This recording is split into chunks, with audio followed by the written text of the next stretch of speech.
Sebanyak 30 orang mantan narapidana teroris, napiter, di wilayah Sulawesi, mengikuti pelatihan teknisi AC. Pelatihan ini untuk memberdayakan para ex-napiter agar jauh dari pengaruh negatif di kehidupan barunya.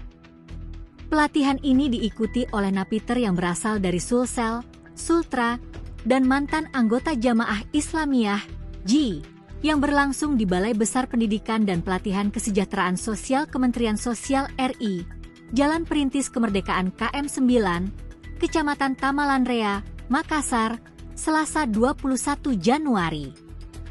Kepala Badan Nasional Penanggulangan Terorisme, BNPT, Komjen Pol Edi Hartono menuturkan bahwa kegiatan ini merupakan upaya untuk memberdayakan para napiter agar mampu mandiri secara ekonomi dan menjauh dari pengaruh negatif.